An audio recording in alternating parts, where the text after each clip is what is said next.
exiting from the pit lane for a reason I don't know, to be honest. He's obviously had some sort of a problem, and he will be getting away last of all, the rule being that you are not allowed to exit the pit lane very sensibly until the whole field has got away into the first corner. And Michele Alboreto was starting 15th on the grid, so he has in effect lost 10 places at the beginning of the race. As you look at Ayrton Senna now waiting to lead the other 24 competitors for the San Marino Grand Prix around the parade lap, the assembly lap of this 3.132 mile circuit. It's a responsible job because Senna... Welcome back to Imola, where in a couple of minutes time the parade lap will be run, and there's Eric Bernard in his Ligier waiting. John on pole position, Ayrton Senna, alongside him Michael Schumacher. A long sprint into that first corner. Well, that sprint down into the Tossa hairpin is really going to be about horsepower. But the thing I was talking about a few moments ago, which is, as Keke Rosberg is saying, hi Keke, good to see you back here at the Grand Prix circuit. Congratulations for your race at Hockenheim. But it's that slow parade lap. In Japan, for the Pacific Grand Prix, the ambient temperature wasn't quite as high as it is here. But because the speed is quite a lot lower, tire temperatures drop. Now the cars here are running quite a lot less downforce than they did do in the Japan and Pacific Grand Prix in Japan. But fortunately, on the start all the way down to Tossa, the speed is so high, the downforce is pretty high at those high speeds. So energy and therefore heat should get into the tire very quickly indeed. And let's hope that by the time all the cars make it down to the hairpin bend, they all get into the corner cleanly, and equally importantly, all get out of it cleanly. So we've just seen the Drivers' Championship on our screen. Of course, Michael Schumacher leading that, 20 points. Rubens Barrichello second in the championship. Of course, he's not racing here after his shunt on Friday afternoon. And then we see the Constructors' World Championship. Benetton, Ferrari, and then Jordan in third. Fourth is Williams, Renault. Fifth equal is Footwork and Sauber. And then it's Tyrrell and LaRousse, the last two teams that have scored a point. But for the Drivers' Championship, Barrichello 7 points, 13 points behind Michael Schumacher. And then it's Damon Hill and Gerhard Berger. They're equally third position. The grid, we're looking at it from the helicopter at the moment. We've seen the front row of the grid. Is his 65th pole position for Ayrton Senna. Then it's Michael Schumacher alongside him on the front row for the 5th time Michael Schumacher has qualified on the front row. Then on the second row, Damon Hill and Gerhard Berger. Then it's JJ Leto and Nicola Larini on the third, both their best qualifying position ever. Frentzen and Häkkinen. Then it's Katayama, equaling his best qualifying performance, and Carl Wendlinger. Morbidelli and Blundell on the next row, and then it's Martin Brundle and Pierluigi Martini. The next two rows then with Alboreto, Fittipaldi, Eric Bernard and Eric Comas. And there's one Ligier driver and an ex-Ligier driver on that row, while Johnny Herbert and Oliver Panis occupy the 10th row of the grid. Then it's Pedro Lamy, Andrea de Cesaris, David Brabham and Oliver Beretta, while Bertrand Gachot is the 25th car to start the race. Paul Belmondo could have started if he wanted to, but he declined the invitation. Well, Ayrton Senna has got the coveted pole position, but more importantly, the pole position is on the side of the track, which he is, or is his preference, unlike in Japan, where he felt that he was at a disadvantage from starting on the right-hand side of the track. Here at Imola for the San Marino Grand Prix, he is on what I would describe as the racing line, and it is Michael Schumacher in second place on the grid, who is on the dirty part of the track. So let's see what happens. There we see the 30-second board being taken away. Then we will be shown the green flag, and then the cars will follow the pace car. On the right we see Ayrton Senna. Yellow flag being waved, the green flag is now being waved. And that's the cameraman, the brave cameraman in the middle of the track, who is being passed by. And John, the people starting on the last row of the grid are actually quite fast by the time they go past the man with that camera. well, probably doing over 100 miles an hour. But again, of course, to a driver at this point, it seems like 10 miles an hour. And, well, that's the case on this parade lap. The cars are still probably doing 140, 50 miles an hour coming down into the Tossa hairpin bend. And they still think that, you know, they're probably just 2,000-3,000 revs short of peak power. It's like a walking pace to them. Well, going to the Acqua Minerale chicane.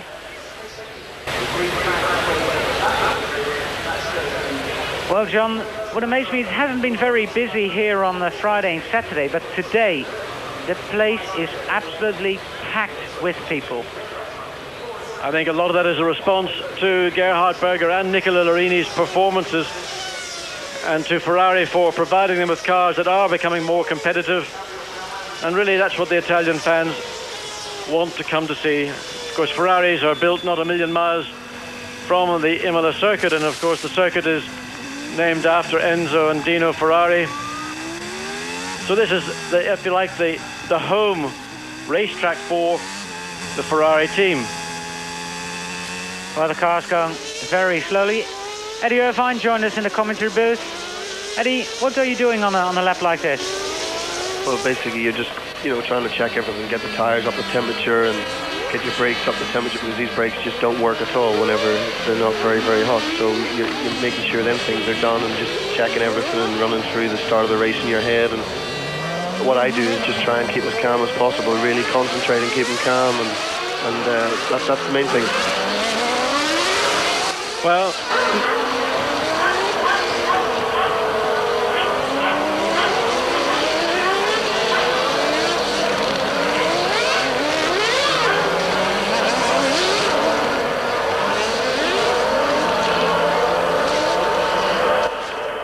it's Ayrton Senna on the right of your screen. It is Michael Schumacher on the left, and it is going to be 61 laps around a very warm Imola circuit. There we see the last car on the grid, the Silver Pacific of Bertrand Gachot, the green flag. Now the 5-second board is up. The red light will go on any second now. There it is, and it's go! And a reasonable start. Oh, someone stole it. It's JJ Leto who stole this car, and someone ran into it. Pedro Lamy, I think, yes it is. Pedro Lamy came from behind, absolutely flat out, and hit the back of JJ Leto's static car. And again, more problems for this San Marino Grand Prix. JJ Leto out of his car, completely unhurt. Pedro Lamy out of his car, completely unhurt. But Lamy, who came from 12th row of the grid, 11th row of the grid, doing again maybe 100 miles an hour, was unsighted, ran into the back, and you can see, look at the damage to the back of that Benetton. That is, well, again, a testament to the strength of Grand Prix cars. Both drivers completely uninjured, but I think we're going to see the possibility, a red flag coming out, because to clear that car, which is basically just off the racing line as the cars accelerate down towards the Tamburello corner. Of course, you can see right at the top of your screen where Pedro Lamy's car, that's the distance that car travelled on two wheels. Let's watch it again from behind. Pedro Lamy, you will see, go from right across to the left. Leto's car static. Well, Pedro Lamy unsighted by a car ahead of him, and then, well, almost, that was almost a repeat of what happened many, many years ago in the Canadian Grand Prix, and bits and parts of the car up into the air. And actually, John, we hear cars backing off on the straight now. The replay. Now, I wonder, I don't think we'll see a red flag. I think we'll see the safety car being brought out. Well, here we are back with live pictures. That is Pedro Lamy's. The yellow flag is out all around the circuit. And Senna did keep the lead. The safety car is on the circuit, and this is going to be a number of laps before both those cars and the debris around the circuit can be cleared up. Well, starts are always dramatic, but that's as dramatic a start to a Grand Prix as we have seen for a long time indeed. But we're pleased to be able to say that JJ Leto and Pedro Lemmy, who were involved in that start line shunt, both out of their cars, both unhurt, but a lot of debris around the track, and that's going to take a few moments to be cleared away to allow this Grand Prix to continue. Eddie, it's probably less nerve-wracking driving in a Grand Prix than watching this on television.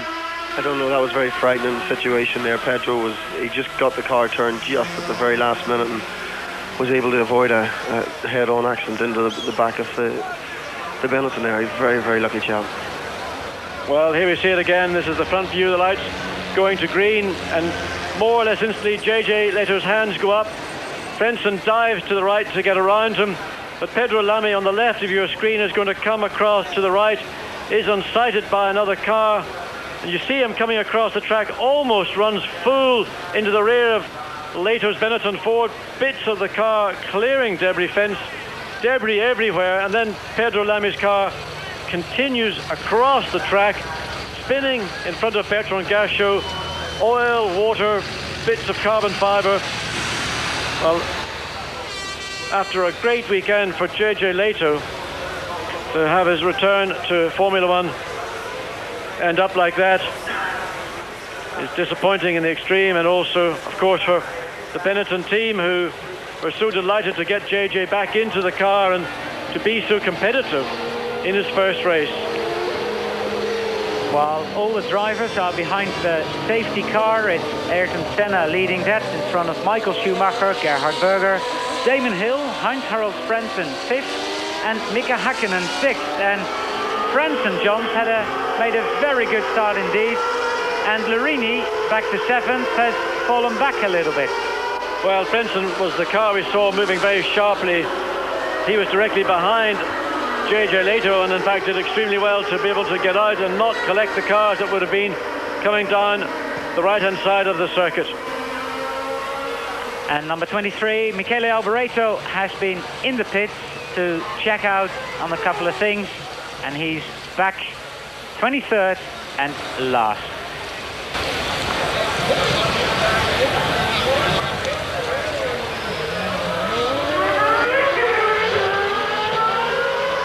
Well, this is normally the scene of the first lap incident that Tosso happened. Still under the safety car. And drivers, what you see them doing is trying to retain the heat that they got in the tyres during that first lap. At these very low speeds, heat dissipates quickly. So when it comes to the restart, the more heat you are, the better your traction is, the better the road holding will be as you go through Tamburello for the first time, flat out. And then as you make it down through the Villeneuve curve into Tossa, that very tight second gear hairpin bend. John, this is not very good, I mean, for the engines, is it really, running at fairly low speed? Well, at low speed you must also run at pretty low engine revs, because these engines, when you rev them, get extremely hot. So it's important not to run in very low gears. Use the higher gears and keep the revs low, so as with the limited amount of air that will be going through the air boxes into the radiators, you don't get into an overheating situation. It's important a driver keeps an eye on that. Certainly the team will be able to tell what is happening, and they can talk to the driver and make him aware that he may have a problem with his engine getting too warm. We're starting lap 4 when we come round to start finish. The lights on the safety car are still on, and if I remember right, Eddie, that's got to be out for a lap before you can have a restart. He's nodding.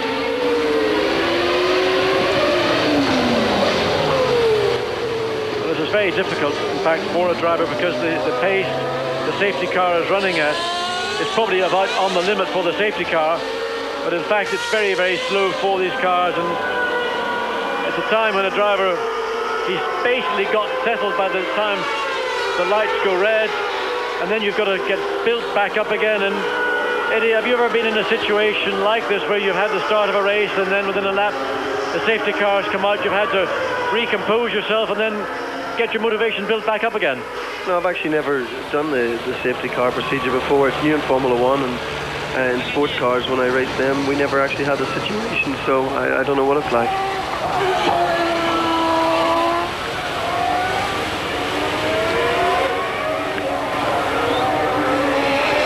Well, I can't see anything being left on the circuit at the moment. So if we have a look at the safety car, I think this could well be the last lap the safety car will be run. And when we get a closer look at it, we will see whether that's true or not. Also, you see the yellow flags. Once the safety car is off the circuit, that'll be the green flag.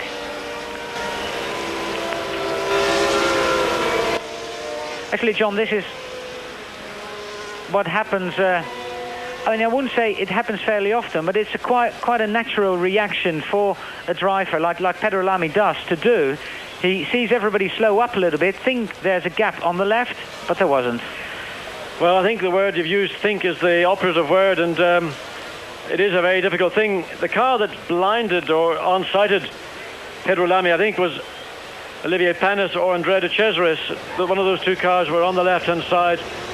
But you always have to be aware that, particularly starting from the back, things can happen in front of you, and you may not be aware of them. It's, you know, you can't win the Grand Prix from the back row of the grid in the first 100 yards.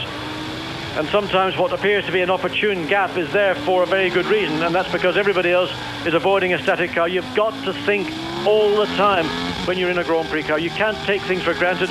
You've got to imagine that if there is a gap, it's there for a reason.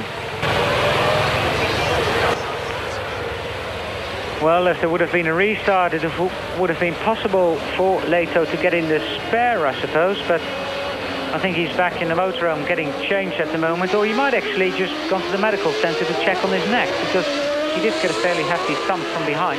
Yes, indeed, I would think that would be a very sensible thing. Well, there, Martini. yes, one of the two Minardi Fords in problems. And one more lap under the safety car.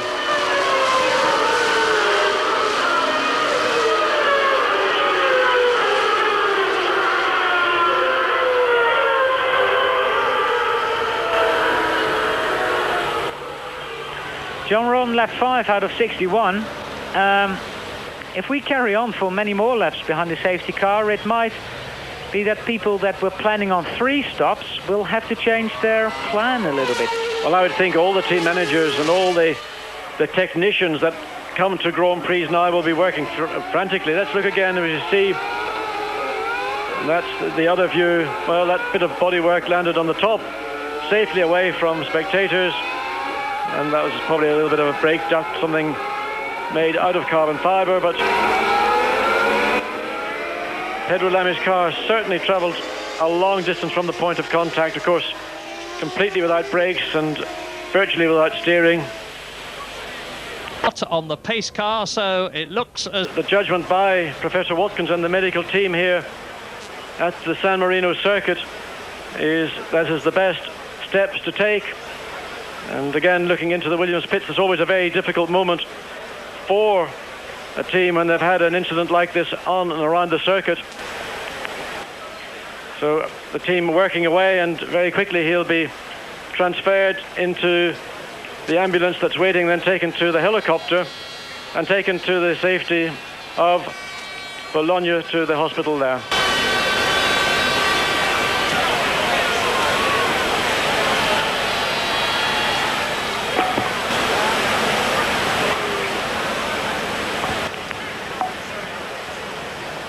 Well, Keke Rosberg just walked in to tell us that with JJ Leto everything is okay. So that is some positive news, and we're awaiting news, I should say, on what happened to Ayrton Senna's car, if we can find that out, and what's happened to Ayrton Senna himself. Well, the helicopter we see there on the circuit waiting, and the various forms of stretcher that they use, and now there's a saline drip has been applied. That's just to act as a stabilizer. So work being carried out by the side of the track by the medical team at Imola, and this is a part of the circuit where, in fact, on a number of occasions we've seen very severe, spectacular accidents. Way back, I think in '87, Nelson Piquet, when he was driving for the Williams team, went off and hit the wall. Gerhard Berger did it, Michele Alboreto did it.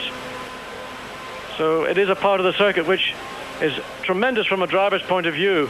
But of course, at the very, very high speeds that Grand Prix cars are capable of, plus the amount of downforce and grip that a car does generate. Now, if something goes wrong in the corner where you've got that very high speed with a very high load, and for some reason that load disappears quickly, then that's when a driver does have a big problem.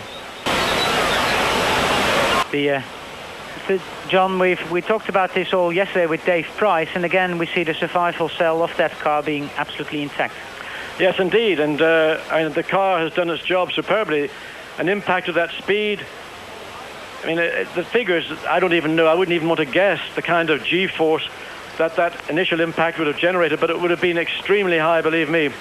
But of course, the part of a driver that appears to become much, much more vulnerable, and has certainly been the case this year, is the area around the neck, and that's the area I'm sure that everybody is very concerned about at this present time. Now, Eddie Irvine, you were doing a test with the Jordan team earlier in the season at Manicourt, and you went backwards at pretty high speed into a wall. You got a bit of a whiplash, but you didn't have any really severe injury that prevented you from getting back into the car. No, I was very lucky because I'm quite tall, so my back was the whole way along the back of the monocoque, and my head was actually touching the monocoque, so there was no way of whiplash or anything like that. But some of the guys, they aren't quite as tall, and they sit a bit further forward in the car, so when the car goes in backwards, it's a big problem for them because they don't really, their head's going to move a bit, and that bit can be quite important. John, this is ridiculous. I mean, how can that LaRousse get out of the pits when there's a red flag? Well, I'm gobsmacked. I think that's the most ridiculous thing I've ever seen at any time in my life, that a Grand Prix car is allowed, when the course is under a red, everybody is stopped on the pit lane, and Comas and the LaRousse has driven out, and he drove out. We heard him leaving the pits at pretty much full speed, and he came around Tamburello corner. I mean, this is the most bizarre weekend at a Grand Prix I can remember. I mean, I don't want to make any more comment because I'm sure I'll say something that's incorrect. Ayrton Senna, I think, pretty much being transferred straight into the helicopter, and then there's little point in taking it back to the garage. So again, a scene of activity on the grid at Imola, but people here will have increasingly less aptitude to watch the reformed race. Is bound to be concern. Yes, now assuming that the race is indeed restarted, what will happen now is that the full race distance will be, it'll actually going to be, we've just heard actually it's going to be 53 laps for the balance of the race, and one would expect the first part. Welcome back here on Eurosport. Welcome back to Imola, where we are waiting the restart of the San Marino Grand Prix. If you've missed the first, well, nearly 45 minutes now, or 40 minutes now, sorry, of this Grand Prix, we've had a start line incident involving JJ Leto, who did not get away, and Pedro Lamy, who ran into the stationary car. Then we ran 4 laps behind a safety car, and on the second lap we were racing again. A terrible accident with Ayrton Senna, who is now being taken to hospital by the helicopter, and all remaining drivers on the grid, team personnel, journalists in the press room, and of course TV commentators. We are all waiting on things that are going to happen now. Well, everybody back on the grid, and the team's preparing for a restart to this very unfortunate San Marino Grand Prix. And, you know, people that came round after Senna's accident, there was undoubtedly a lot of debris on the track and pieces of carbon fiber. They've got to check very carefully indeed that none of those little shards have gotten into the airbox or the radiators or around suspension or lodged somewhere That in itself could cause a problem. But really a very tense moment now for everybody, and it's an uncomfortable feeling to see an accident of that nature, and then, as you asked me earlier, Allard, to get back into the car. It does take the heart out of a Grand Prix driver.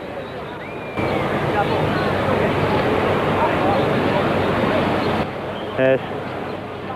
Mika Häkkinen's car on the grid. Sorry, Martin Brundle's car on the grid. Gianni Morbidelli taking off his helmet. Tyre warmers around the tyres. Now, John, with that amount of debris on the circuit, would you go and run with the same set of tyres if you would have a choice? Would you say, listen, let's just put a new set on? Well, I think Goodyear would be very carefully recommending a team to stick with the same set of tyres or change. It depends very much, I think, part of the track that you were at the time the incident occurred. And many of the people towards the back of the field would have been well aware and would have had a chance to slow down and pick their way through much more carefully than those people who were immediately behind Senna's Williams when it went off. So I think that a combination of the team's natural care and Goodyear's responsibility to the tyre, or to the teams as the tyre supplier, will ensure that nobody will do anything that is not 100% certain. There's Gerhard Berger, and Gerhard is getting his helmet back on. Well, and there's a Williams, and there's Damon Hill's car.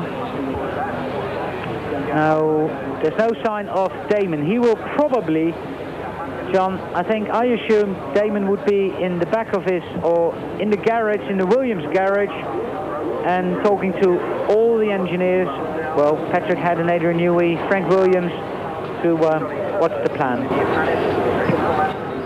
Well, obviously a team is very concerned to understand what went wrong. One of the advantages of the electronics, the level of electronics that is now available to a racing team, is they've got data logging, and they can run through that logging and get an indication of the part or the area of the car where the trouble began. So they, I'm sure, are running through that as quickly as possible to determine what it was that caused Senna so inexplicably to go right when the corner was going left.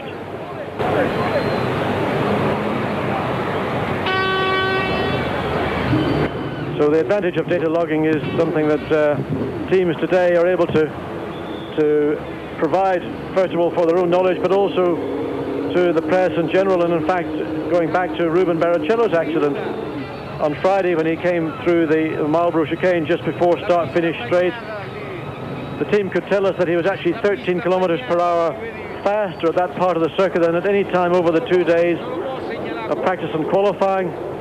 The back of the car in that particular moment stepped out, and at the same time as it did, he was actually back on the throttle and accelerating. So in the dark old days of mechanical engineering, that knowledge would not have been available, and it helped certainly us at Eurosport clear up the cause of Ruben Barrichello's shunt.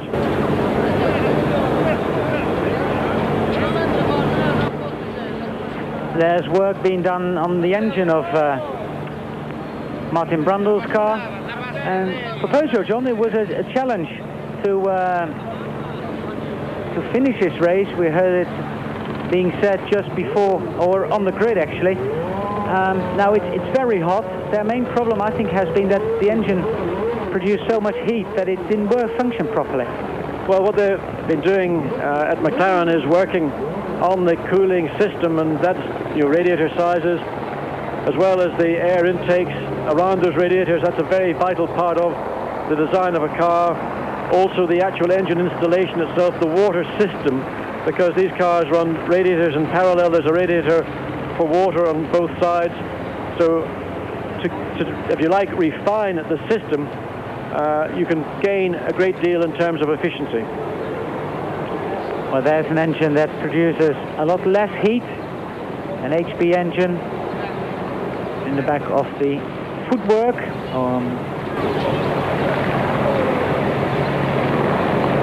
I think looking at Persia, one of the changes for the engineers is that when they ran this V10 engine in their very successful Le Mans winning sports cars, a sports car has got a lot more space around it. By definition, it's a wider car.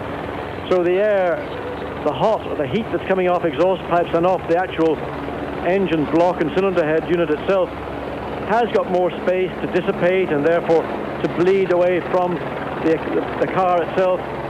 But in a Grand Prix car, everything is so well packaged, there is no spare space whatsoever.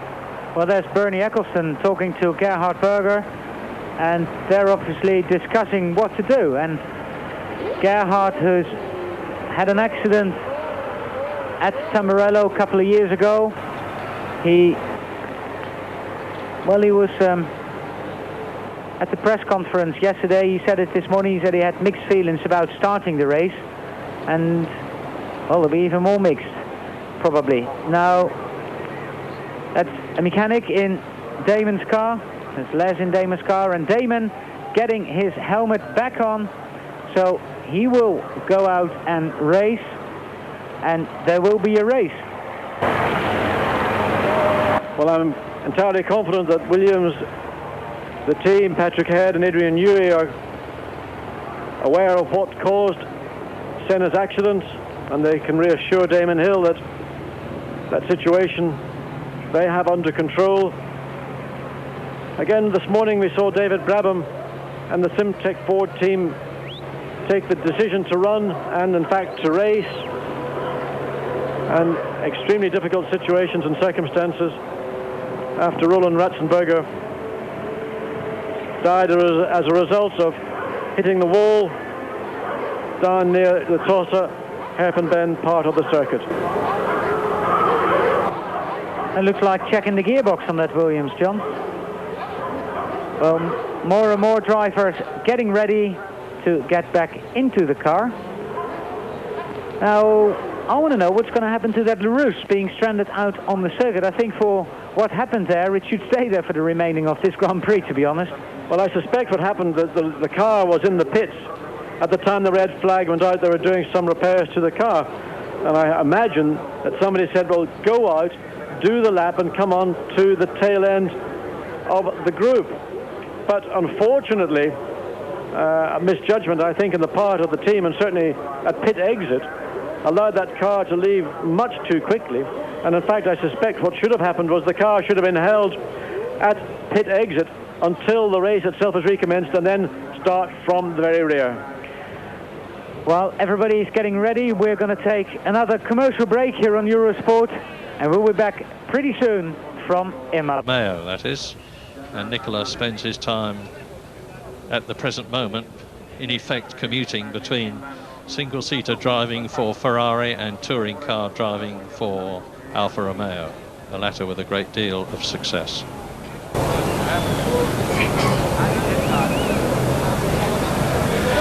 So again, the course has been cleared.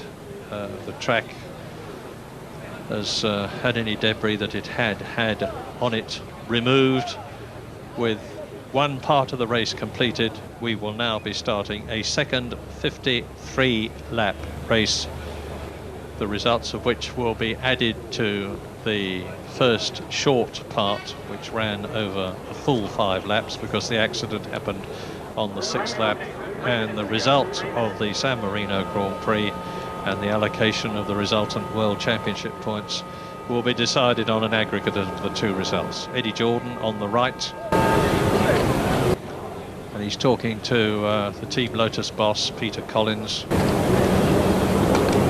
Eddie Jordan has had a very tough season. Eddie Irvine, one of his drivers, was, that's Peter Wright, the Lotus chief technician and designer on the left. Eddie Jordan lost the services of Eddie Irvine after the multiple collision in the first race of the year, the Brazilian Grand Prix. Eddie Irvine is here, incidentally. And then Eddie had the Rubens Barrichello crash to contend with, and Andrea De Cesaris, who is substituting for Eddie Irvine, has had a pretty torrid time in the Jordan over practice. He's gone off several times because, to be fair to the attack. Welcome back to Imola, and the prancing horse, Nicola Larini. He qualified on the 3rd row of the grid and awaiting, just like everybody here, all the spectators, everybody at the Autodromo Enzo e Gino Ferrari for the restart of the Grand Prix. Now that race will probably be run, John, over it's 61 minus 54 laps, I would say. I think your arithmetic will be good enough, Allard, and really now just waiting for the track to be finally cleared. It looks pretty much as though the marshals at that section of circuit have done a very good job, and it'll be a countdown once again until another parade lap. And then this San Marino Grand Prix will once again get underway. Well, John, just running past our commentary booth was Pedro Lamy going to Portuguese television, and he said that he would come back as soon as he's finished there. So Pedro up and running, and that was probably an impact of well over 100 mile an hour. I mean, 140 maybe? Certainly around about 100, 120, I would think, and the fortunate part was that just at the very last moment, Pedro Lamy was able to get his car away from the center of JJ Leto's, and the 2 suspensions just were plucked off like a wishbone. And again, a lot of energy is dissipated in those moments, but you could see just how far after the impact Lamy's car did go. So we're on the green flag lap, and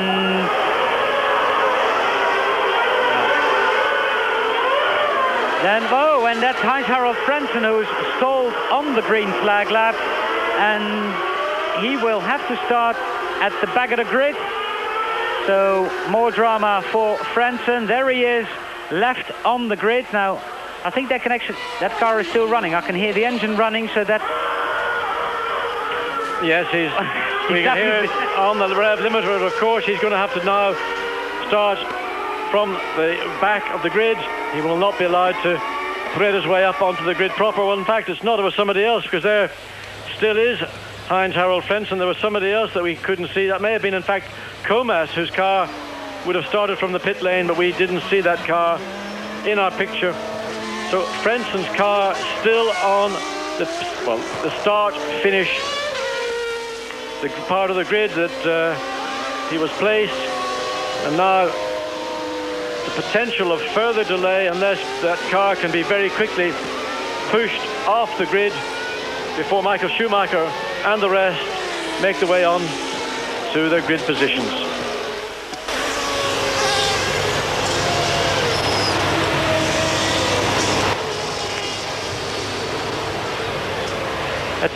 I make that 22 cars for the restart, John. Unless there's a car which I haven't seen coming round and it's in the garage. But I'll make that 22 so far. The field being led by Michael Schumacher, then Gerhard Berger, and the rest of the field. Now, will this be a race on aggregate? Because the computer still gives the standings after 5 laps, and basically the computer can pick it up whenever it wants to. My thoughts are that this will effectively become a 2-part San Marino Grand Prix, and part 1 and part 2 will be put together, and at the end of the day we'll have a result. As we had 2 years ago in France, John, when there was rain and they did a restart of that race.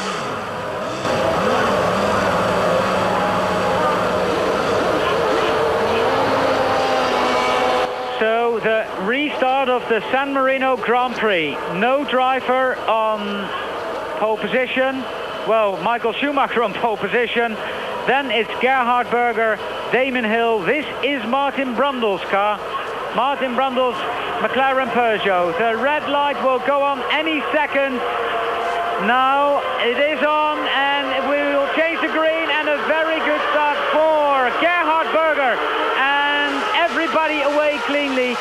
everybody away to Tossa on that very first corner. And oh, there's a lot of jostling going on there. Well, you know, watching the start of this race, the second start, and Gerhard Berger into the lead into Tossa. Damon Hill coming down the inside of Michael Schumacher, and well, did Schumacher concede? I doubt it very much.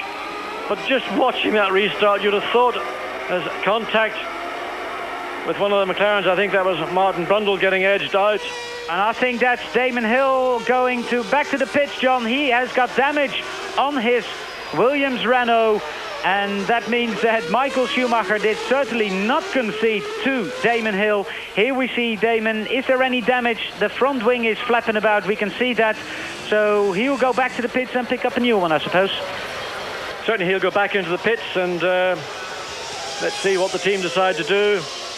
Certainly the two cars, the Hills, Williams, and Schumacher's Benetton, disputing. Damon got almost sufficiently far alongside Schumacher to believe rightly that he had the corner. But Schumacher very, very determined indeed not to let a Williams get in front of him. Oh, listen to the crowd. It's a Ferrari leading at Imola. It's Gerhard Berger leading this Grand Prix. Now, although Michael Schumacher will probably have the quicker car of the two, John, didn't want to overtake. This is a different situation this time. Well, and it is a two-part race because the computer still has Michael Schumacher leading by 1.4 seconds, and there is Damon Hill. Now, the engine's running. There'll be a new nose cone being put on that car, and talk about a mountain to climb. In the meantime, Schumacher breathing all over the back of Gerhard Berger, but coming down into the chicane at Acqua Minerale, there really isn't anywhere you can pass. And I don't think Schumacher has to worry very much. He should, if he cannot get a clean shot at passing Berger, just wait. It's a long Grand Prix still. Let Gerhard Berger make all the running. But at the end of the day, for me, Benetton, Ford and Schumacher ought to have the legs. And Damon Hill leaves the pit, so he is less than a lap behind. He will be in last position, but Damon Hill is in 20th position. Again, watching the Ford graphics, the speed on the bottom right of your screen. Gears, that's first gear. That's surprising. That's first, I think, John. It certainly is, and of course the problem now with the cars at Imola, they've got such a high top speed to get an even spread of gear ratios, and Benetton and Ford with the new uprated Z-Tech R are very conscious indeed of making the engine work efficiently at all times. Well, Michael Schumacher very, very tight indeed. Berger ever so late on the brakes. Schumacher did close up, but not sufficiently close to take the chance. And Gerhard Berger, I can assure you, is not going to give a millimetre to Michael Schumacher here at Imola. Whoa! Pedro Lamy has walked into our commentary booth, and I'm very happy to see you, Pedro. That was a very short Grand Prix and a very frightening accident. Thank you very much. Yes, was the start very bad for me, but we can't forget because there's many accidents, and now we hope that Senna is okay. In my accident, I just tried to pass on the left side when I saw some space to pass through, and then I had no chance to pass through because JJ was stopped and I couldn't see. And everything's all right with you, and I suppose everything's all right with JJ as well? Yes, I talked with JJ. Is everything all right with him? And just he's fine with his arm, but it's okay. And I'm perfect. And you're back in Monaco? Yes, for sure. Thank you very much for dropping in. Well, I'm going to say keep an eye on Schumacher and Berger, because Schumacher is going to try again to pick up the slipstream on the exit of Tamburello, but really very difficult indeed. Berger will not give any space at all. Again, using very cleverly all the track. Schumacher stayed wide on the entry, making a tighter exit to try and pick up speed as they came out of Tossa, up the hill, and again, no chance whatsoever. Fastest lap of the race so far is by Michael Schumacher, and he's in the 1:25 second bracket, and that is already a new lap record. Well, cars these days, of course, running with very low fuel capacity, something like the level of fuel they start a Grand Prix this year with what would have been 2/3 race distance fuel last year. Now, John, Benetton and Ferrari, usually two of the teams that are the fastest to when it comes to putting fuel in and changing tires.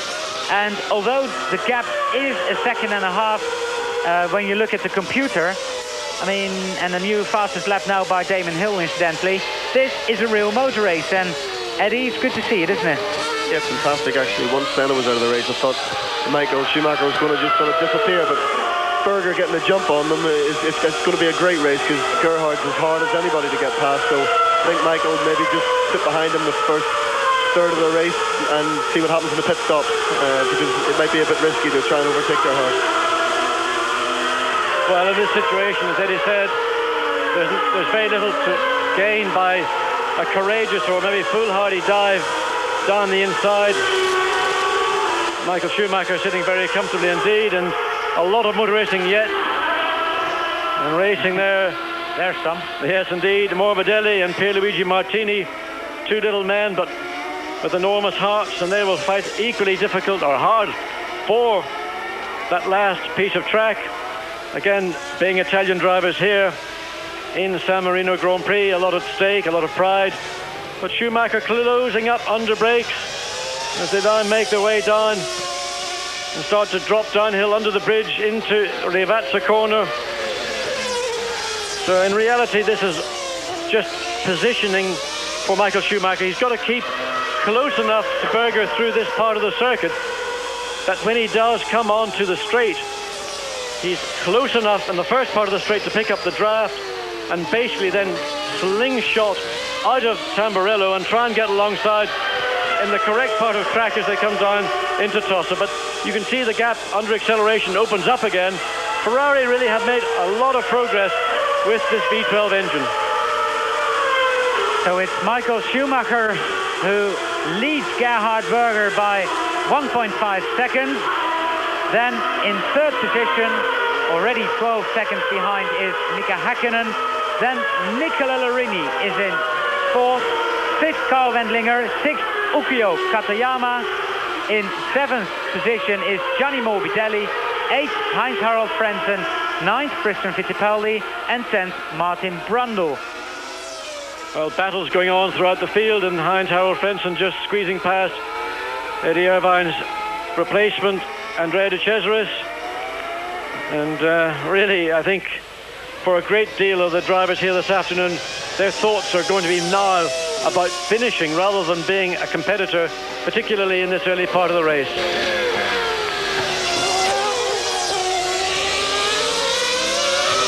Well, Damon Hill crosses start-finish now. And Damon, well, that's the second quicker than anybody else has managed so far. He's 1 minute and 13 seconds behind race leader Michael Schumacher. But, well, we're on lap 12 out of 61.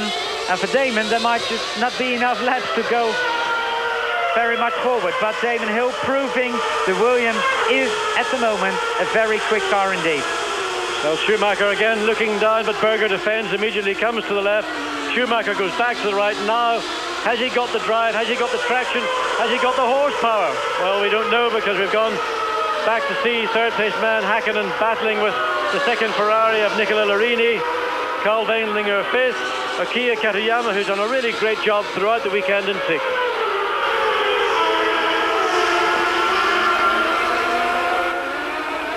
There we see Heinz-Harald Frentzen going through the field. And well, to remind you that the order the cars are in might not be the order the cars are actually positioned in the race. We've got a two-part race, so we see Gerhard Berger leading the race on the roads, but then Michael Schumacher is leading the race proper. Now, that's all very confusing, and I think we should stop about it, John, and see how much progress Schumacher is actually making. And he's not that much faster than Gerhard Berger, but I'm sure if once he gets past, he will be able to open up a gap. Now he's closed up under through that chicane. He looked to be a lot quicker into it. The gap to me is marginally less than it was in previous laps. It's just a question of can he get himself close enough on the exit of Tamburello. It's marginal, but certainly he's going to have a sniff, I think, this lap all the way. Was Berger going to give ground? No, he's not. And he very wisely decided, well, I showed him what I can do, but I'm not going to take the risk on pushing the issue. Lap times of these two have dropped to mid-25, and it's very... Yes, thank you very much, Italian director, but it's obvious that Berger is holding Michael Schumacher up. They're doing mid-25s, while Damon Hill is in the 24s, mid to low 24s. And Gerhard Berger ran wide coming out of Acqua Minerale. He made an error. Michael Schumacher read it cleverly and clearly. He got his power on. He got the drive out of Acqua Minerale. And thank you very much, Gerhard. You made my life a little bit difficult, but we did put on a great show for all the Italian race fans here to see a Ferrari leading a Grand Prix. Well, I think the last time we remember seeing it, here is the pass from the rearward view. Schumacher just slid through.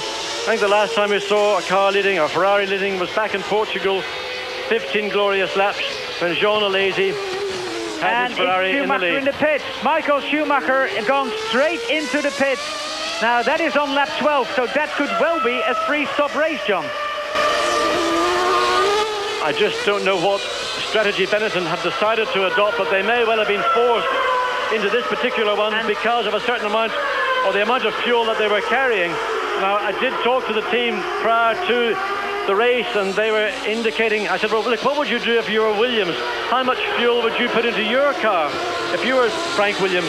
And they thought that they would possibly go for a lower or a smaller fuel amount for the first tyre stop. Well, here where we see the pass that Michael Schumacher made on Gerhard Berger. Well, we're not going to see it, but Berger is now leading the Grand Prix. And Eddie, I don't know whether you've been involved with any meetings with the Jordan team while we're watching Andrea de Cesaris. What would you have done? Think about a three-stop or a two-stop race? My personal feeling is that we should always go for three stops, because you can just start with so much less fuel, and the car is just so much lighter at the start of the race, and if there is an opportunity to nip past someone, if you've less fuel on board, it's possible to do it, and it's easier on the tyres. And I feel it's a three-stop race is the way to go, and I think most people seem to be going that way. Well, in car with Martin Brundle, currently all the way down in 11th, and Martin battling with Pierluigi Martini. As we go back to race leader Gerhard Berger, he lost the lead just over a lap ago when he ran wide in Acqua Minerale. Schumacher took the lead, but in fact nearly never was credited on the computer, because he then went straight into the pits. And that red flag being waved at the side of the track is an Italian flag, a Ferrari flag. It is not the flag we've seen out so many times this weekend to bring the proceedings to a halt. Now on our computer we are missing Andrea de Cesaris, so I would not be surprised that Andrea has come into the pit. There's a red dot behind his name, and that usually indicates he's gone into the pit. I think he's out of the pits now. He is made a pit stop. So Gerhard Berger leads Mika Häkkinen by 12.5 seconds. Then it's Michael Schumacher and Nicola Larini, 13.6 and 13.8 seconds behind race leader Gerhard Berger. The top 6 being completed by Carl Wendlinger and Ukio Katayama in the Tyrrell Yamaha, while in 7th position is Gianni Morbidelli, and in the pits goes Gerhard Berger. Gerhard Berger will go straight into the pits. Now let's say with this Ferrari pit stop on lap 14, it is Gerhard Berger in the pits. Now is he gonna stay in the lead? Oh, that is a good pit stop. It's 7.7 seconds. That is quicker than the pit stop of Michael Schumacher, and Schumacher just passed Gerhard Berger. If we wait for the picture to stay where it is, I think it's Schumacher just in front of Gerhard Berger. Well, it was desperately tight as Berger left the pit. Michael Schumacher, under full power, was coming up just about the same point of the circuit, so we have to wait and see what the outcome.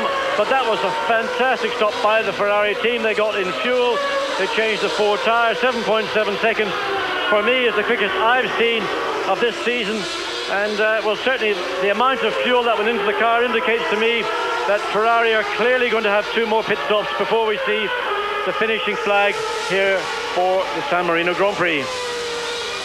So on the road, it's the McLaren Peugeot leading as a Grand Prix for the very first time in this season.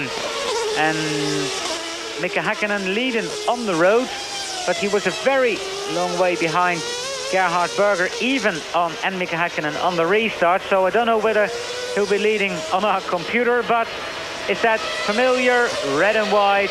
And is he turning left? Yes, he is. Is Larini turning left? Yes, he is as well.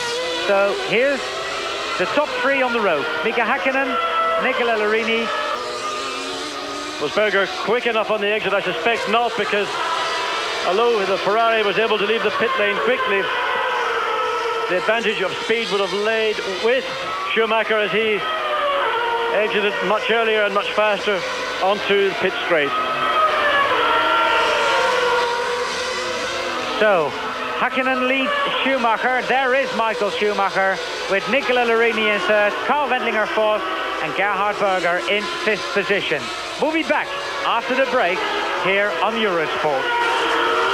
Undoubtedly, the McLaren team, having had some problems with the fact that the Peugeot engine has, at this stage of its development, tended to run rather hot. They've been madly trying to get more cooling from the car, putting on radiator exit ducts, and we have to hope that the car can stay reliable throughout, because Häkkinen this time certainly looks on a front-running pace. Now, Michael Schumacher has got ahead of him. It looks, it's Christian Fittipaldi in the Footwork Ford, who has not, of course, stopped to take on new tyres and to refuel as Schumacher has. And Schumacher on aggregate now is in 2nd position, although he's still got to get past Fittipaldi in this race. This really will be quite a headache for Schumacher. They have the strategy of diving into the pits for this fuel so that the car can continue to lap fast, and that advantage can be completely undermined by coming out of the pits behind slower traffic like Fittipaldi there. And if he can't make advantage of that lightweight very quickly, and he really wants to have a go up the inside now, yes, he's going to come by Fittipaldi, then he's got the by Fittipaldi there, and looks like that's Berger. That's Berger. He's out of the race. Gerhard Berger retires from the San Marino Grand Prix. Well, he's led it, but in circumstances that he wouldn't like. Meantime, I can tell you that the Williams pit people are preparing for Damon Hill to come in. He's way down the field in 17th place after that nose cone replacement. And Michael Schumacher is slicing his way through. Remember that Gerhard Berger, who had taken the lead from the young German, has now retired from the San Marino Grand Prix.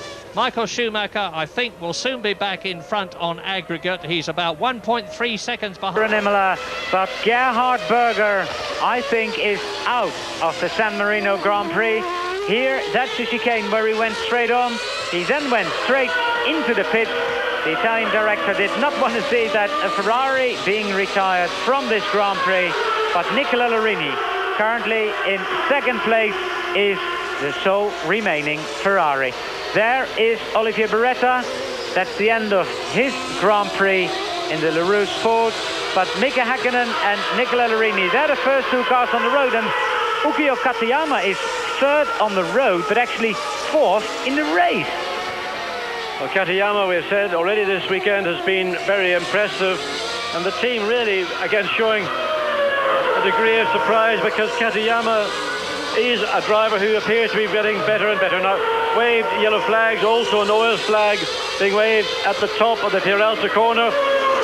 So, a warning to the drivers as they come down from Peralta to Acqua Minerale that there's potential oil and water cocktail somewhere on the circuit. And the pit stop from Damon Hill and the Williams team, and that is after 18 laps. So John, that could, well, they could decide to go for 2 stops, couldn't they? Well, Damon making his way back out. And a 2-stop, well, it's very marginal. It comes down to how you use your tyres, and if you try to go for 2 stops, you've got to do more laps with more fuel on board, which means that the performance of the tyre is going to be more compromised. It's a team decision. With 1 car in the race, I would have hoped they might have decided to do the 3-stop option. Well, there's Mika Häkkinen in the pits on lap 19. So, well, that looks very much like a two-stop race on lap 19 out of, well, let's say 20 as a possible window. That's very generous, Mr. Katayama. I think that was also very wise by Mr. Katayama, because there's no disrespect to Katayama. Michael Schumacher is by far the quicker package on the circuit this afternoon. And if it wasn't going to be there, it was going to be somewhere else. And I think, again, intelligent piece of driving from Ukiya Katayama. John, the pit stop that Damon Hill had was 4 seconds longer than the pit stop Michael Schumacher had. So could we say that they took on more fuel at Williams? It would look like they're going to go with the two-stop strategy, and the reason those extra 4 seconds were incurred were undoubtedly to allow the extra quantity of fuel that they would need for a two-stop race to be taken on board. And that's, if you like, the pleasure or the joy of having refueling in a race. It gives teams options which formerly, without refueling, wasn't there. It's a game of chess in effect. Right now, this looks to be the chess master here this afternoon. Now Gianni Morbidelli goes in. Package. The concern was, is it now in fact too small? Well, in 93 it didn't appear to be a problem, but in 94 it does look to me as if it is right on the margins. Well, Christian Fittipaldi has made his pit stop. It is again Mika Häkkinen in third position. Then is Heinz-Harald Frentzen in fourth. Carl Wendlinger is fifth. Ukiyo Katayama sixth. Seventh, the man we hear getting out of the pits, Christian Fittipaldi, just in front of teammate Gianni Morbidelli. Ninth is Pierluigi Martini. 10th, Martin Brundle. And 11th position, Mark Blundell. And if you wonder what the progress of Damon Hill is, he is in 14th position, a minute and 16 seconds behind race leader Michael Schumacher.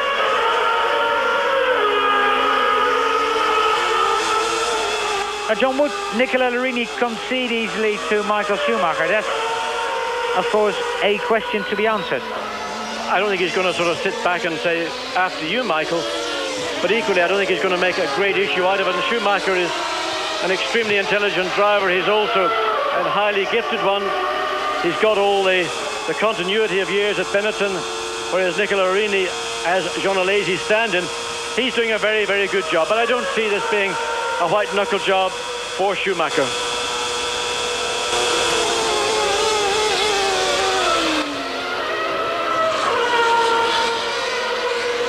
And Schumacher has passed Nicola Larini very easy indeed.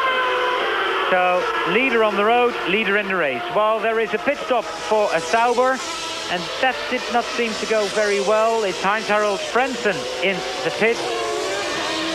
And Heinz-Harald Frentzen out of the pit. And there was a fairly good pit stop, 1:43 for the lap and the pit stop, so that is not bad for Heinz-Harald Frentzen. Well, Michael Schumacher now just in the process of winding down on lap 24 of 61. And Mika Häkkinen running in third place. Really, he will be looking to cut those 20 seconds deficit between himself and Nicola Larini. We're going to have a break here on Eurosport, and after that we continue with the exciting Imola Grand Prix. Stop to change his nose, and of course he came in for tyres and fuel. Hill being pretty happy actually with his setup yesterday when I spoke to him, which was not the case on Friday. The Williams has been really pretty tricky to drive on the limit, difficult to set up perhaps for the first two races, and for this race the team have developed a new nose, a new front wing assembly to make the car less sensitive to set up, to make it easier to drive, providing more confidence. And it certainly seems from qualifying and indeed what we're seeing from Damon Hill, because I think he's still set the fastest lap of the race, it's working here. David Brabham is still running in the Simtek. He's just been passed by Nicola Larini, and on this, the 25th lap, Schumacher is leading the car you're looking at, Nicola Larini's Ferrari, by 8.5 seconds, ahead of Häkkinen third, Wendlinger fourth, Katayama fifth, and Morbidelli is in 6th place. British drivers, Mark Blundell is 9th in the Tyrrell Yamaha. Martin Brundle is 10th in the McLaren Peugeot. Damon Hill has come up from 17th to 12th as Martin Brundle goes through, and he's having a battle with Pierluigi Martini's Minardi. And actually Brundle is... I'm sorry, I know this is confusing for you, but whilst Brundle is just behind Martini on the road, he's actually ahead of him on aggregate, and that is Bertrand Gachot overcooking things at the Acqua Minerale, left, right, in the Pacific car. He was the only one to start because his teammate Paul Belmondo did not qualify again. We're watching... Leader Michael Schumacher on lap 26, and this is Bertrand Gachot, the man who just spun his Pacific Ilmor, and he is out of the San Marino Grand Prix. Well, a man who's here as a visitor is Jos Verstappen, after 2 Grand Prix driving for the Benetton team, back to being a test driver. Jos. Yeah, we decided to be a test driver, so...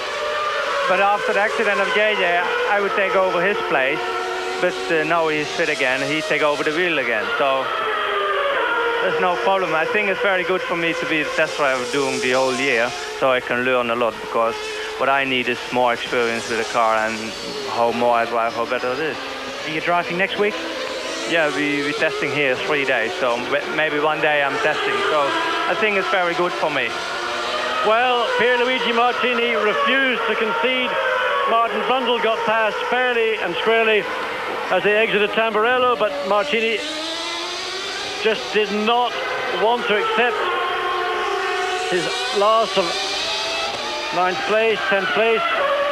So Martin Brundle, very mild nudge in the rear from Martini, but no apparent damage, and I'm sure he'll be delighted to see the back. Here we see it again, Brundle clearly, but look at Martini just refusing. Brundle closing the door, and in a sense really giving Martini no options. He had to in fact go left to give him a bit of space. Martini certainly fiery, and well, he's the loser of that little duel, and Martin Brundle, as I say, will be delighted to see the back of him. The gap between Michael Schumacher and Nicola Larini is now nearly 12 seconds. Mika Häkkinen is in 3rd position, then it's Carl Wendlinger, Ukio Katayama, and Gianni Morbidelli is 6th. Well, we've got to wait for the rest of the field to come by, and we check on our computer what the positions are. Well, that's sliding around a lot at the moment, John. Indeed, he got into the corner in the back of the car, just about sliding all over the place. Yeah, he still hasn't made a pit stop yet, has he? I'm not surprised, but I think maybe very shortly we'll see him coming into the pits. Well, not this time. I don't believe that Larini's attempting to go for a one-stop race. That would certainly be a... At the restart, it may well be that the decision for Larini was to go with the harder C compound and just do the one-stop.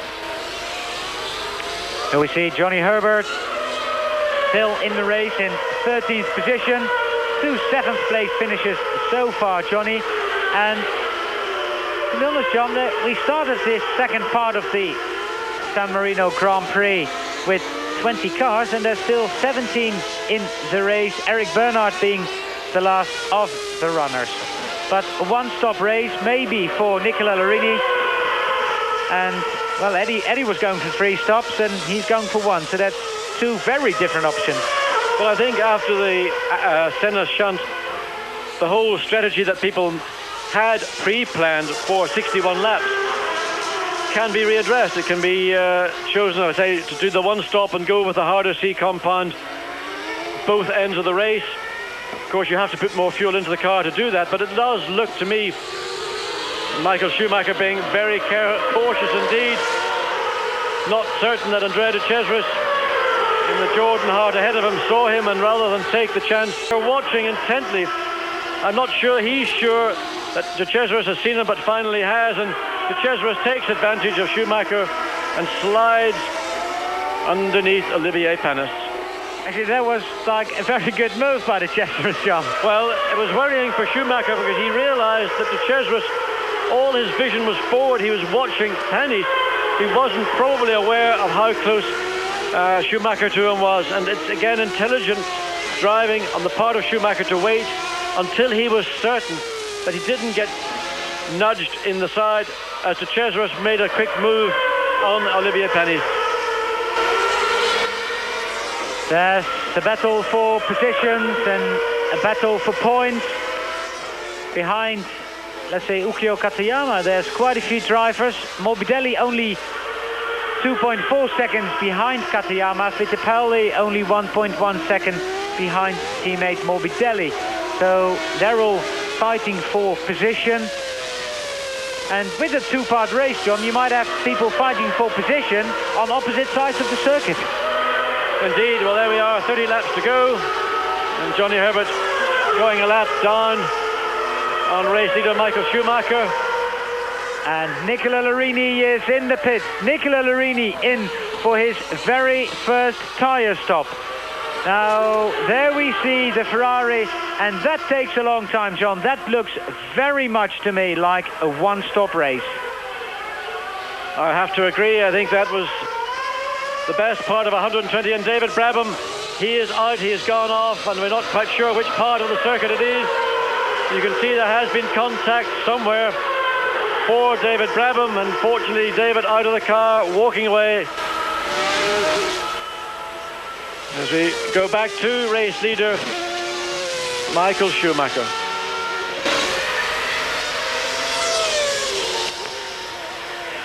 But that one-stop race for Nicola Larini, it's a difficult decision for the driver to accept because he knows that he's going to have to drive very much more easily. He can't push as hard as he wants to, and he's got to conserve tyres.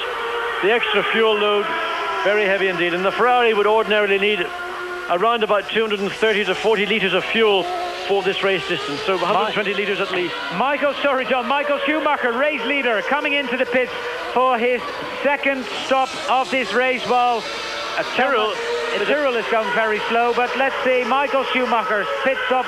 We do not see a clock running, and well, that all looks pretty well with the pit stop from the Benetton team. Michael Schumacher in and out, and that was a very quick stop because he was only 12 seconds off the pace, basically. So coming into the pit, stopping for fuel, took him 12 seconds.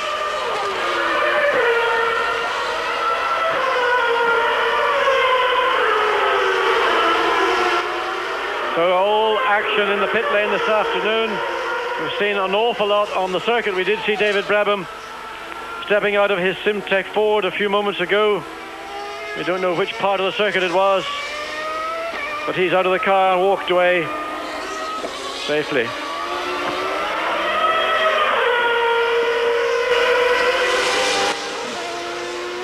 After 30 laps, you'll see the race classification on your screen. The gap between Schumacher and Larini, 23 seconds. Then it's Hakkinen and Carl Wendlinger, third and fourth. Katayama, Morbidelli in fifth and sixth position. Well, I think there's going to be a little bit of a battle going on between second, third and fourth, because as Larini rejoined the race, heavy with fuel but with fresh tyres, he's got Mika Hakkinen now just 5.2 seconds behind him, and Carl Wendlinger only 2.9 behind Hakkinen. So that, if we have the chance to watch, is going to be, let's say, an amusing part. Johnny Herbert, you can see his head bowed to the right, looking in the mirrors as Hein Harold Frentzen places his Cyber Mercedes underneath him, and that is Frentzen making one more place. Now the gap between Michael Schumacher and Nicola Larini is 21 seconds, and John, Benetton, I think, has got to make another pit stop. Larini, I think, can go the distance. So it's interesting to keep an eye on the gap between those two. While also now Damon Hill is in 9th position and still the fastest man on the circuit. You don't get any points for being there. Well, Nicola Larini The last lap, he'd actually pulled out time on Mika Häkkinen now at 6.2 seconds. So in spite of a very heavy fuel load, those fresh tyres certainly are giving him an additional benefit. Now the next step for Damon Hill is Martin Brundle in 8th. He's 13 seconds behind them and 2 seconds lap faster, so we'll see, keep an eye on that. Also, I think, John, we have the most unusual top 6 halfway through a race. Schumacher leading, Larini 2nd, Häkkinen 3rd, Wendlinger 4th, Katayama 5th and Morbidelli 6th. Well, I know it's good for my fantasy Grand Prix team. Well, Imola all collided with the stationary Benetton Ford of J.J. Leto, but then much more seriously when Ayrton Senna had an enormous accident on the 6th lap, all going into the Tamburello corner, and he has been taken away to hospital, and we're still waiting news from Bologna to know about his condition.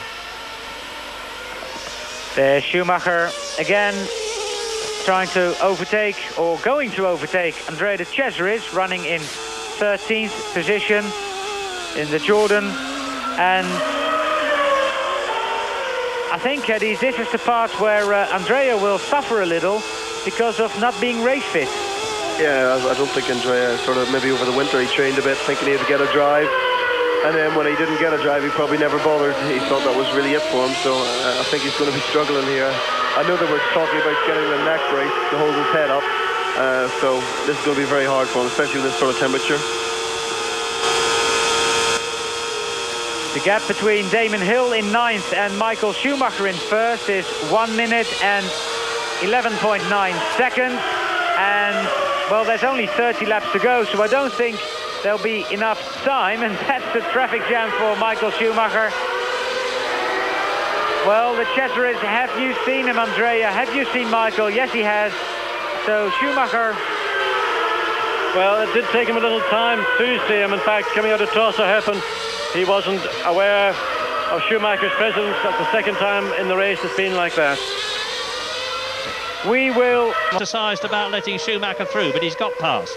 Indeed, yes, back with Ferrari. But Ferrari did try in the first practice session on the Saturday at Japan a system in which the power output of the engine was reduced in the lower gears as a method of trying to prevent the wheels ever starting to spin.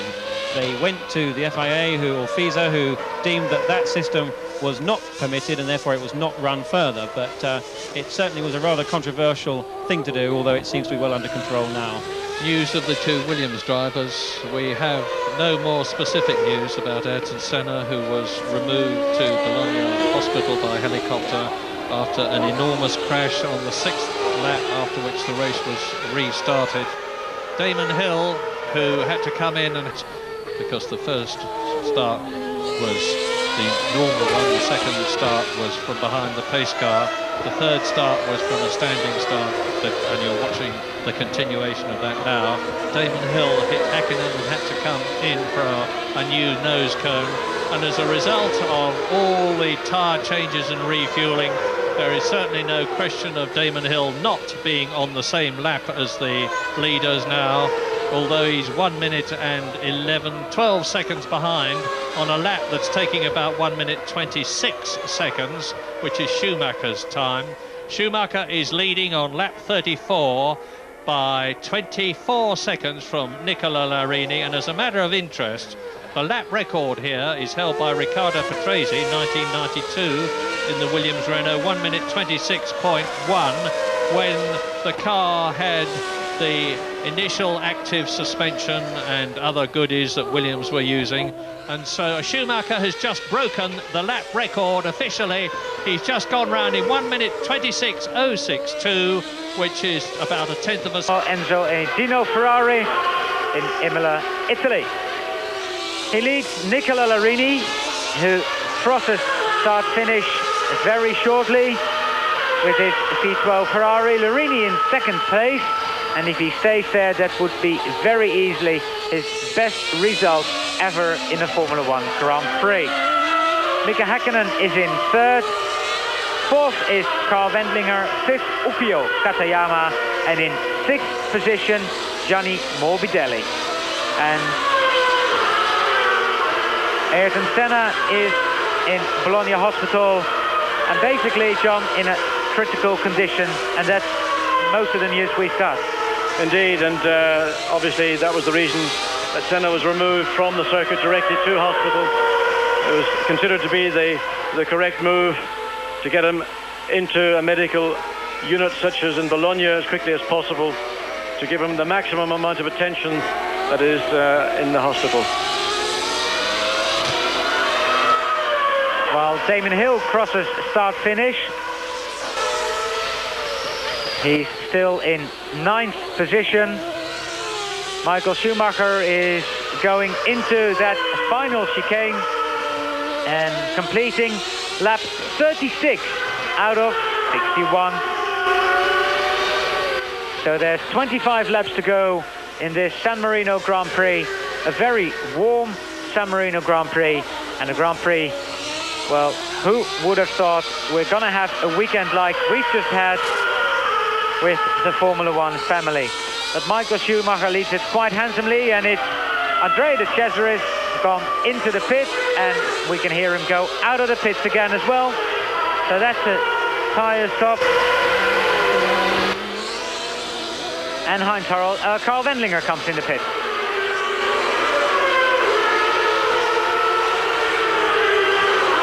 Well, Wendlinger was in 6th place, and Gianni Morbidelli was some 10 seconds behind, and Morbidelli now has taken away that final point spot as Carl Wendlinger rejoins the circuit.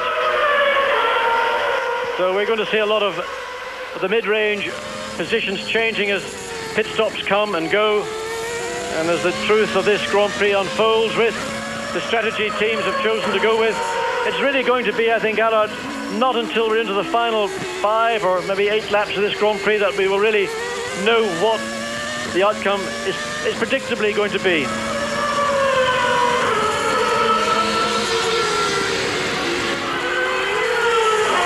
Well, Mika Häkkinen running in 3rd position, some 35 seconds behind race leader Michael Schumacher, and some 6 seconds behind Nicola Larini. And, well, Peugeot before the race said we just would like to finish, and a points finish would be a bonus.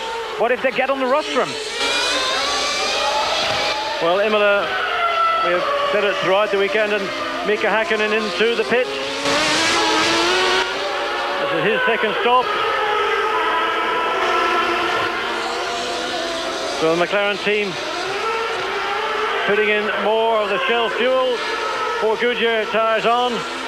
Quick stop on lap 38, end of 37th lap beginning. Well, 7.7 seconds, John. Again, a very good stop, under 8 seconds, and I think that's going to be the mark here at Imola. Like, let's see who can be under 8 seconds for a pit stop. The teams, since it was known that refueling was going to be permitted, have been working and practicing furiously, and it's now become as slick an act as we've seen over many years when we were only permitted to have wheel changes.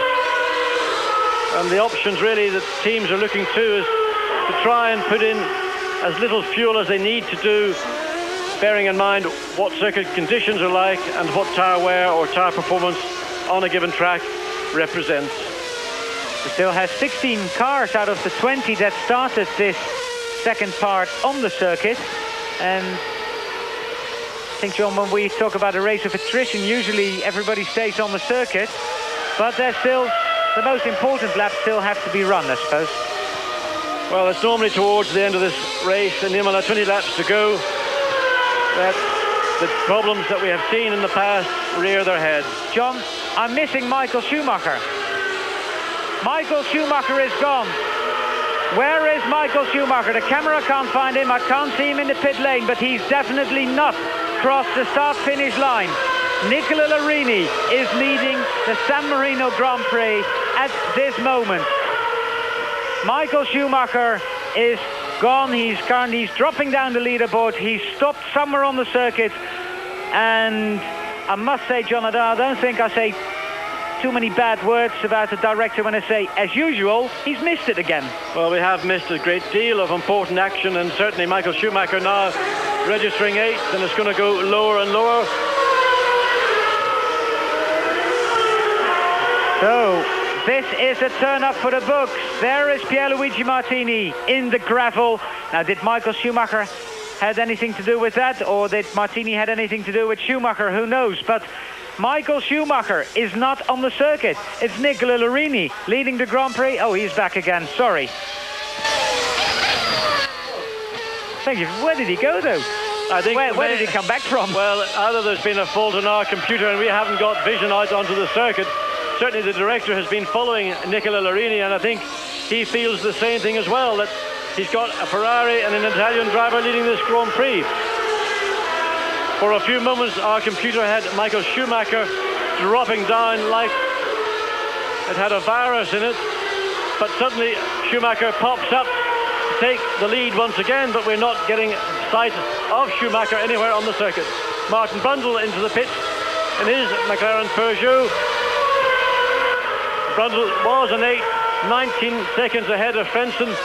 If he does his job properly and gets in and out quickly, and certainly McLaren have been doing a good job in these stops. And look, the rear wheels, this is, get the car, get the brakes on, get the brakes on, what are you doing? Looks to me like he's got a clutch problem, because otherwise it is not normal to have a car jacked up like that. And I suspect that that is the end. Watch out, everybody, they're going to drop the car off the jack. Build up the revs, and there it goes. Who are not on the pit wall, but it all appears to have been an error. Michael Schumacher, 35.124 seconds in the lead from second place man Nicola Larini.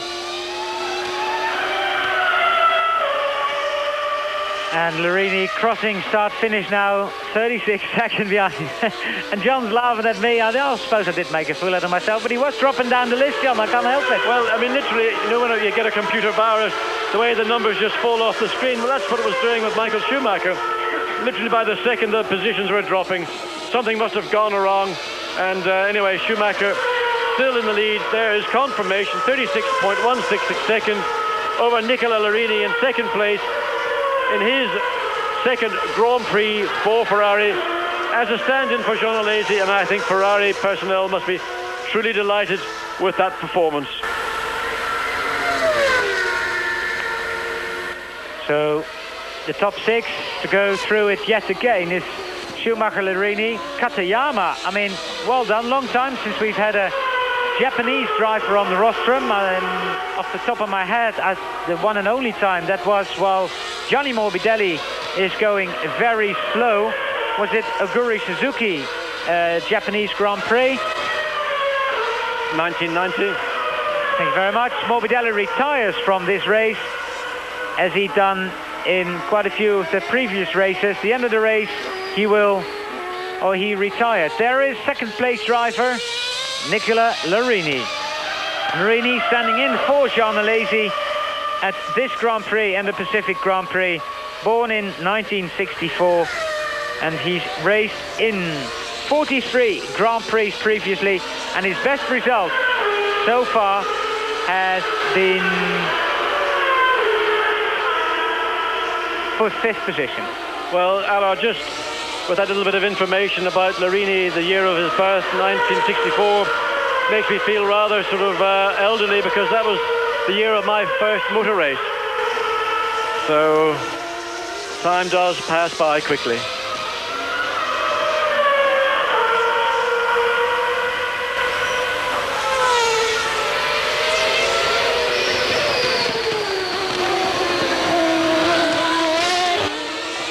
Yes, Eddie, I think you should make that remark on television. I totally agree with you. The Formula 1 car, the tyres of Formula 1 are a lot different from the tyres we use in Japan, and in Japan the car slides a lot better, while Formula 1 it just snaps on you, and it's obviously taken him a bit of time to get used to that, but now, you know, his talent's coming through. Eddie, you probably raced against Kiya Katayama in Formula 2000 in Japan. I mean, what sort of competitor was he there? Well, actually, it was my first year out in Japan, and he won the championship. He was very strong at Suzuka circuit, where the Grand Prix is. Other places, wasn't so strong, but Suzuka basically, I think he won 3 of the 4 races.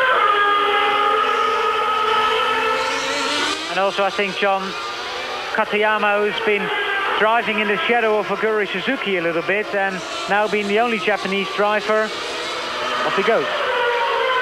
Well, the Tyrrell team were delighted the other day when they were testing at Silverstone, and Ken Tyrrell came up to me with that familiar grin of his and said, "Who was quickest, John? Who was quickest the other day testing at Silverstone?" And before I had a chance to reply, he just couldn't resist it. Okiya. And I think the Tyrrell team have found a little star in Akiya Katayama. Now, I know we have criticised him on occasion, but it is his second full year now of Grand Prix racing. And again, this thing about continuity for a team, it's as important for the team as it is for the driver. But also, let's give credit to Yamaha and to John Judd, because they have developed this V10 engine. It's been improving by the Grand Prix to the point, in fact, during one of the sessions over the weekend, the Tyrrell was the quickest car at the end of the straight. And Okio now dropping back to 5th position, having made a pit stop. So, well, it is lap 43, and people that did go for the free stop race, John, I think are just about to make their last pit stop very shortly. Well, this is a little busy section of traffic. Johnny Herbert, of course, down in 12th place. Mark Blundell, who has been racing with Herbert. And now the battle, Mika Häkkinen. Carl Benlinger there, been separated by about 2 seconds. Damon Hill, in the meantime, is in 8th position. And Damon must have made a pit stop like race leader Michael Schumacher. In the pits. And, well, that was a very casual pit stop, John. I think it was more careful than casual, but, you know, the team and Schumacher got a comfortable lead. It was 42 seconds. Larini, we don't think is going to make another pit stop, but Schumacher now out with his last load of fuel on fresh tyres will have no problem opening up that lead. I was saying it was a careful pit stop. Again, the whole procedure took around 12 and a half, 13 seconds. You know, even sitting in the booth, when a pit stop is maybe 1 second slower than the previous one, that 1 second is a visible difference.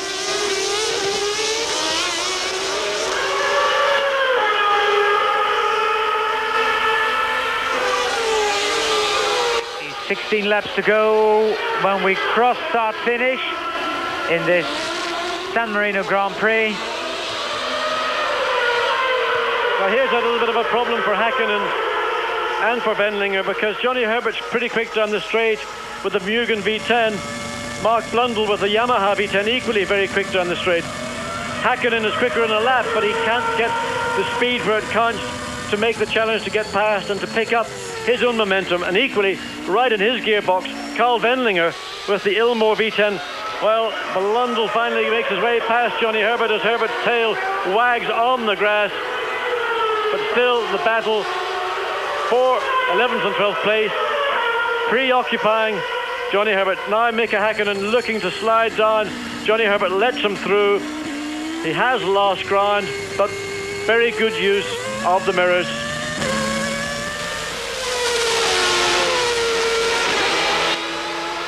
Now there's a lot of traffic on that circuit, and Johnny Herbert being caught right in the middle there. Herbert in 12th position, a lap down, and now 1 second behind the man who just overtook him, and that's Mark Blundell.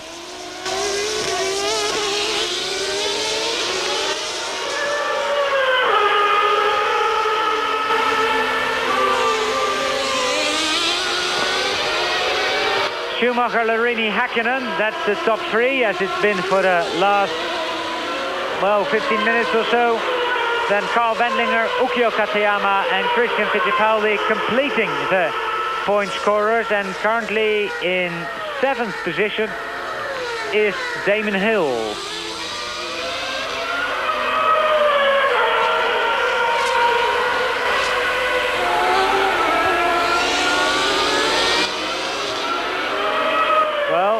Damon is now running a low or high 25.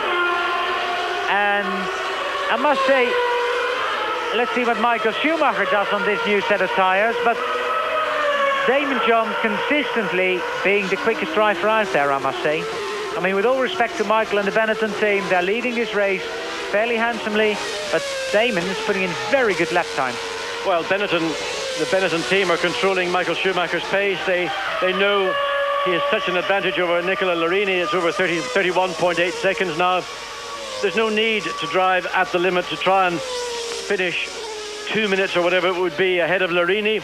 In the case of Damon Hill, of course, having had all those problems at the very early part of the race, he is looking to get into the point. He's currently some 9 seconds behind Christian Fittipaldi, and with the laps remaining, that ought to be fairly easily gobbled up. And then the sights will be on Nokia Katayama, who's only a further 4 seconds. So potentially fourth place is available for Damon. Brundle, Häkkinen or Wendlinger. But there's one engine that doesn't sound 100%. Could be crack exhaust, by the way. But well, I'm glad you mentioned that, because that's just what I was going to say. Very often an exhaust pipe, the primary pipe, does crack, or it might even break, and it has a small effect on performance, but it makes it sound awful. Well, there is 7th place man Damon Hill, and the person that he is charging after, Christian Fittipaldi, now some 6.2 seconds ahead. 6.234, that's the difference. The thing is that most of the lap times of nearly all the top 6 drivers gone up dramatically, and this man, Damon Hill, just keeps driving low 25s, high 24s, and well, it's a good package still. It's just Williams needs to turn their luck around, I suppose, a little bit, John. Well, certainly for Damon, he had contact with Michael Schumacher at the restart into Tossa Herp, and that sent him straight into the pits to have a new nose section fitted to his Williams. And very competitive it was in that restart into Tossa. There was no quarter given, and Damon quite rightly challenged, but the door very firmly, and in the mind of Michael Schumacher equally, fairly shut in his face. And there's a car stopped down here in the pit, and it's a mechanic, Larini or somebody has come into the pit. There has been an accident, and there it is.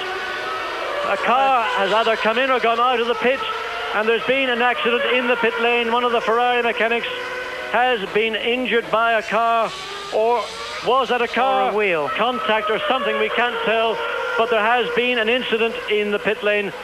One of the Ferrari mechanics who was standing in place, in fact a couple of them have been knocked down, and now pandemonium is breaking out in the pit lane. A car without a wheel, there was a wheel to be seen bouncing. We don't know whether that was the result of something in the pit lane or something on the circuit coming into the pit lane. Well, there it is. It's Andrea De Cesaris' car. I think the it's right rear Minardi. wheel. It's Michele Alboretto's Minardi, I think, John. Yes, indeed. The right rear of the Minardi detached, and it may well have been that on the going out of the pits, that right rear wheel may have come off. It may not have been attached correctly. Certainly, engineers in the Ferrari team have been injured in that incident. Now calling for the medical team to get these mechanics as quickly as possible and off the pit lane to the medical centre. Just when you thought we've had every sort of accident we could think of, John, this weekend. Lap 48, and Michael Schumacher leads Nicola Larini by 35.4 seconds. Well, that's very good, keeping the cameras away. With 10 laps to go, I like to see where the cars on the circuit are, to be honest, because Schumacher leads Nicola Larini, and if things don't change, Michael Schumacher is going to win his 3rd Grand Prix of the 1994 Grand Prix season.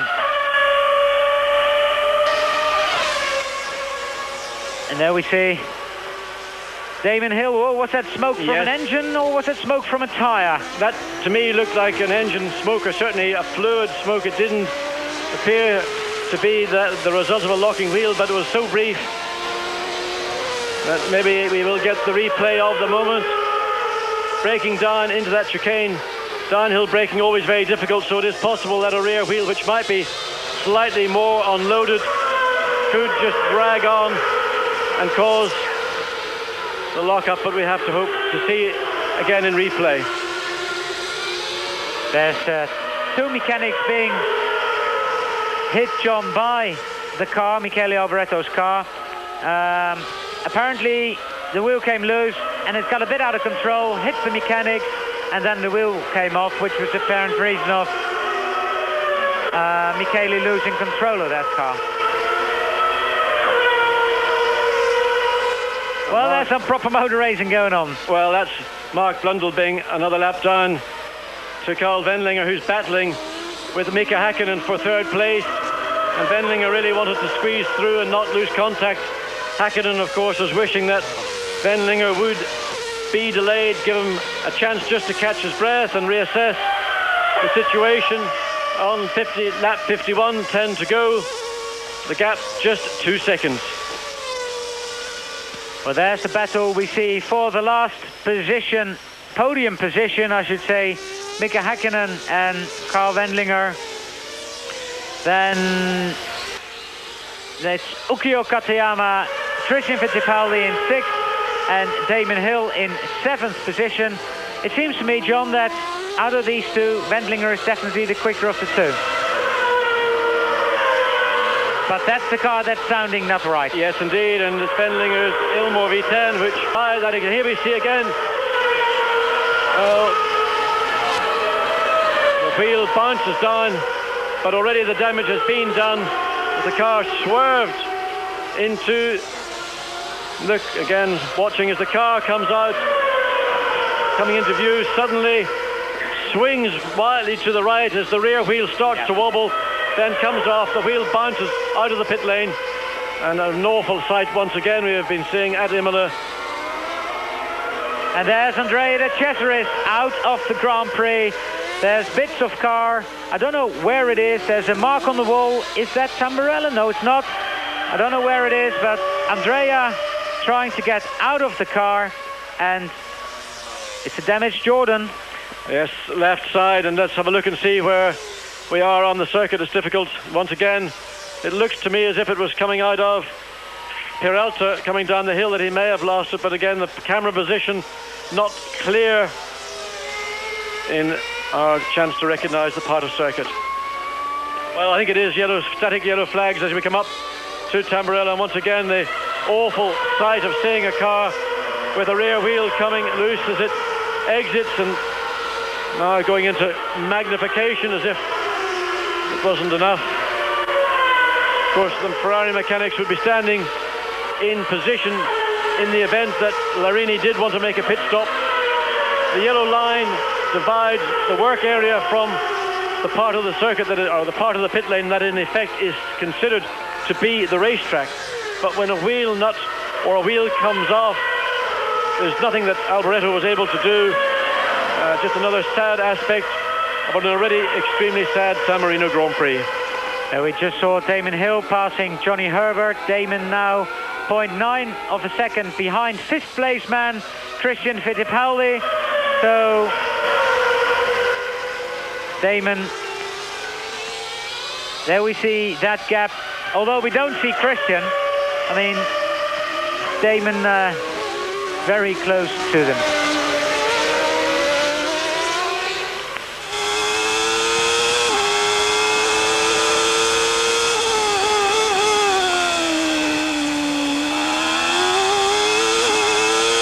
Riding with Michael Schumacher, going down to Rivazza, and at the end of this lap, the 53rd, there's 8 laps to go for the Benetton team and another victory. Well, John, I think Damon's slowing down pretty much. Maybe he's conceded that position. I mean, I think, Allard, it could be a number of things. That one of which is that that Damon, you know, he's had a strategy for the race. If, for example, they thought he'd use more fuel than was projected, they may decide just to say, well, you know, take it easy. The time that you would lose by... Expect him soon to catch and pass sixth place man Damon Hill. It certainly is that. It certainly is a lot faster than anybody, but it's still some 3 seconds slower than he went in qualifying, and with just 6 laps to go here, he can be expected to have a pretty low fuel load. So he's probably, by his terms, relatively cruising, and with a Grand Prix car driver, he's very much coasting along and pacing himself, and I know that Benetton team had a little bit of a concern about reliability here when the Z-Tech engine first came out. They came testing here and had 1 or 2 problems with it, as one would have expected. But they've certainly done their homework. They've got it together. This is a stressful circuit for engines, but he certainly seems to be showing no signs whatsoever of any problems at the moment. You watch Nicola Larini, who is indeed going to bring a Ferrari home in second place for the second race in succession if he can keep it going for another 5 laps, including the one he's on. That is Häkkinen, who is third. Damon Hill has made the fastest lap of the race so far, 1.8 seconds inside the previous lap record, and he's now up into 5th position, so he's going to get at least 2 World Championship points if he finishes where he is now at worst, and that means to say that he would move up to 2nd position in the World Championship ahead of the absent Rubens Barrichello. That's Wendlinger, who is in 4th place still, chasing Mika Häkkinen, and the stretcher is still in the pit lane. Sauber, interestingly, or rather Ilmor, the Mercedes-Benz engine manufacturer there, they tried pneumatic valves for the first time of the engine's development on Friday. They had a few problems with it, and it's been reverted back to the older specification engine with metal springs for valve springs. The benefit of the pneumatics being that one can rev an engine higher, and of course the higher you can rev an engine, the more power it can produce. And it looked to me like a Lotus mechanic, not a Ferrari mechanic, judging by the overalls. And I noticed that there were Lotus mechanics as the ambulance comes into the pit lane in attendance as the stretcher was wheeled away. Well, I think as far as everybody here is concerned, the finish of the 1994 San Marino Grand Prix cannot come a second too soon. Wendlinger is now going quicker and is up into 4th position. Down to 6th on aggregate has gone Damon Hill. This is a replay of what happened with that bouncing wheel. You see the crowd running as Alboreto offline by virtue of the fact that his wheel had come off, and he would probably, even though the Minardi team is only about 2/3 out of the pit lane, but of course those engineers and mechanics that were standing there, and it does seem unfortunately as well a member of the Lotus team has been involved, and Christian Fittipaldi in the gravel trap at Tossa after a fine drive, and now on the long walk back home. So Christian Fittipaldi was in 5th place again, but now it's very definitely Damon Hill in 5th position. Well, Carl Wendlinger, well, his exhaust might be cracked, John, but he's just done his fastest lap of the race so far, with 3 laps to go. Well, he's certainly not going to let Mika Häkkinen think he's got a 3rd place and podium finish in the bag. But getting up to Mika is going to be one thing. With an engine that is down in power because of an exhaust problem, an entirely different one. There's Michael Schumacher completing lap 56, back in 6th position. And Katayama only 0.7 behind Damon Hill, and Damon slowed down on that lap. I don't know why, but he has anyway.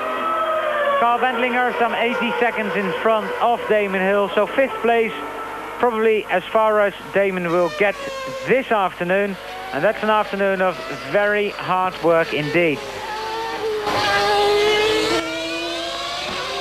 Well, with a couple of laps to go, and of course the race not being 61 laps because of the extra parade lap we had and an extra lap we did before the red flags came out, so there's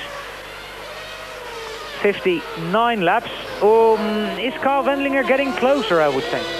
Well, I think he's getting closer in parts of the circuit, but again, when it comes to out-and-out horsepower, You can hear how flat his V10 Mercedes engine sounds. That is, as we suspect, the cause of a broken exhaust, the primary pipe.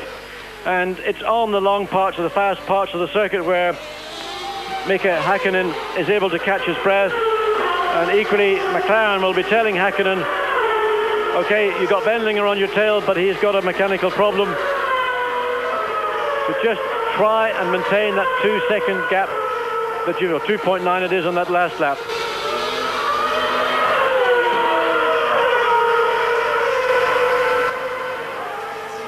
Well, Michael Schumacher being on his last lap, and well, anything but mechanical failure will stop Michael Schumacher from winning the San Marino Grand Prix.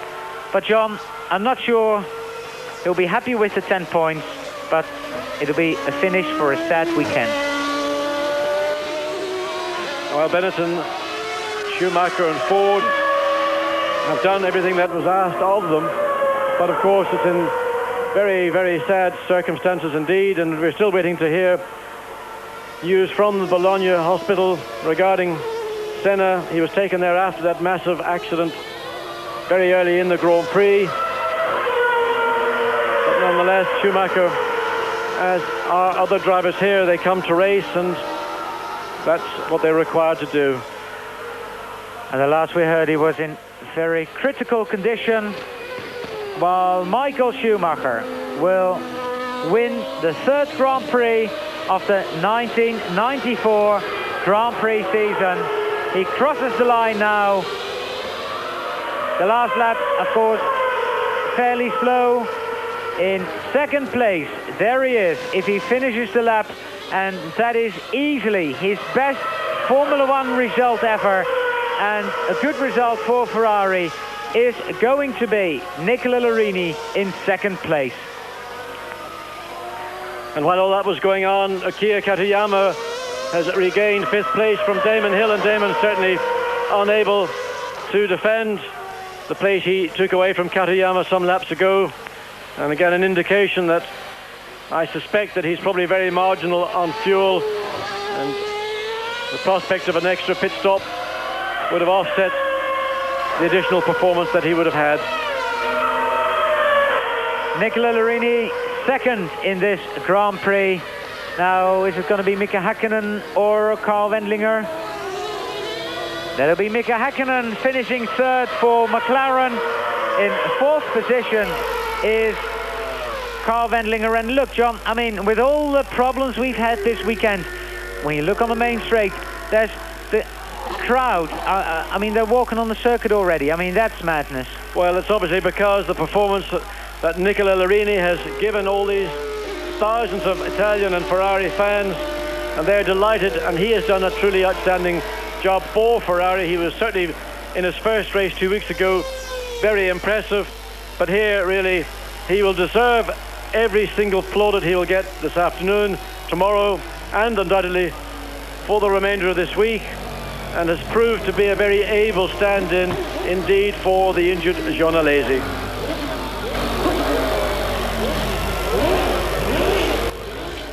Christian Fittipaldi being taken back to the pit by Heinz-Harald Frentzen. And that's something I have to say is very risky. You know, you jump on the side of a competitor's car.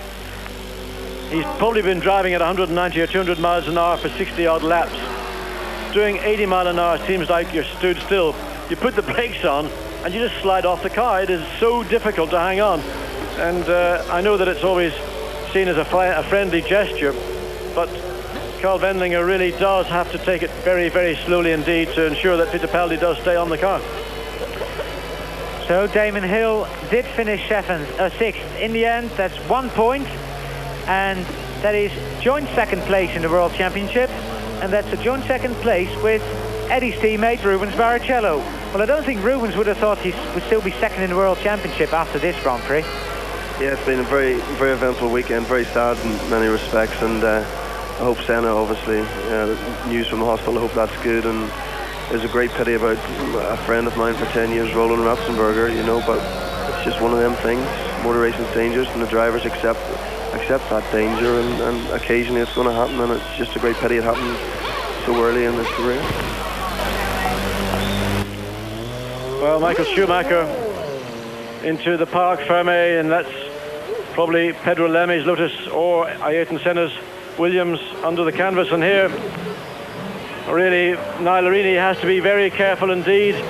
We've had an incident-packed weekend, not just on the racetrack, but sadly in the pit lane, where Michele Alboretto's Minardi lost its right rear wheel, and the car clipped, or in fact more than clipped, hit a number of the mechanics and engineers, obviously heavily indeed. But the crowds rushing across, their joy of course solely focused on Ferrari and Larini, and they are here in their thousands. Oh dear, I mean, I'm glad we're not on that side, John, to be honest. Well, I think this is something that is going to be very difficult to control, because there's no security down there, or doesn't appear to be, as Larini makes his way back with the prancing horse. And as I said, he's got to be very careful that nobody trips or falls as he makes his way back.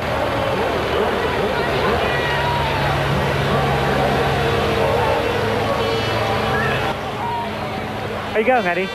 Thank you very much. See you later. Well, those are scenes reminiscent of Monza. I don't think I've quite seen such jubilation here at Imola before. And this is going to be the new hero in Italy. 30 points, maximum score for Michael Schumacher. There we see it on our screen. 7 points for Barrichello and Hill. Then it's Gerhard Berger with 6, still left second place from Ida. Katayama, Wendlinger, Hakkinen all have 4. And 3 points for Christian Fittipaldi, 2 for Frentzen and 1 for Comas. And if we go down the full result list after the top 6, Frentzen 7th, Brundle 8th, Blundell 9th, 10th Johnny Herbert, 11th Olivier Panis, 12th Eric Bernard, and 13th classified was Christian Fittipaldi.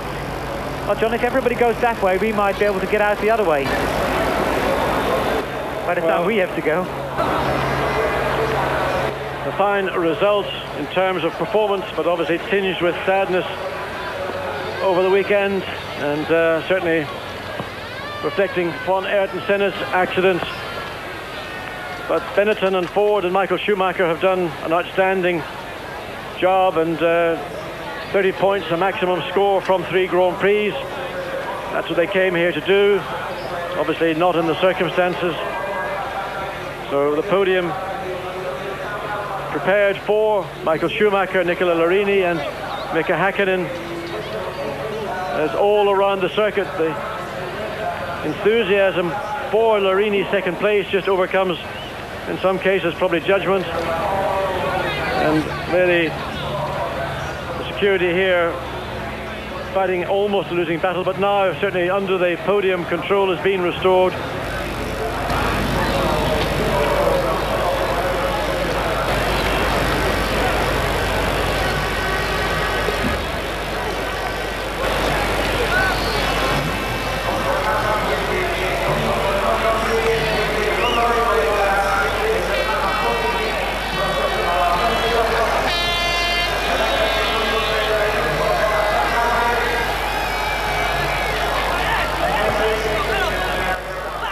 So there's the rostrum with the champagne and the trophies.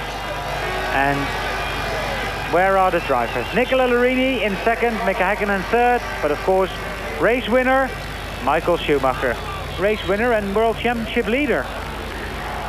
John, look at Monaco. I don't suppose Ayrton Senna will be racing there.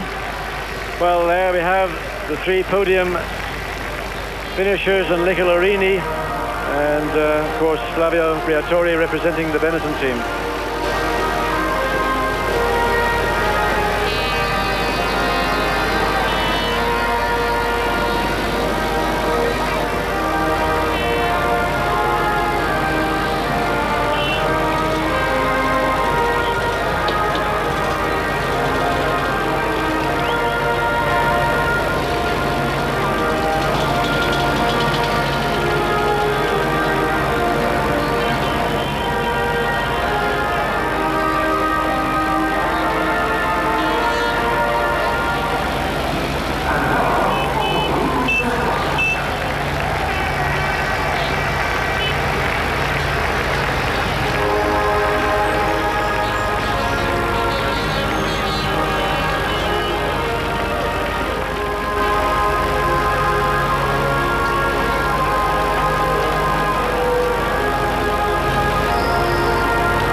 national anthem's being played for the Benetton team and Michael Schumacher, World Championship leader. And John, who's going to stop him now? Well, there are 13 more Grand Prix, so there's a lot more motor racing, and I think it would be wrong to be saying that this is the end of the championship. Undoubtedly, Ayrton Senna is going to be out for a number of races, but we have to look elsewhere. I don't know who Williams might put in as a replacement, and I suppose speculation could be fairly wild, but there's a man who's truly delighted and a very well earned and justified podium position. Mika Häkkinen equaling his best finish, third in Japan last year, and a great result for McLaren, for Peugeot, who are on just at the beginning of their development program, and one I'm sure we'll see on the podium many times in the future.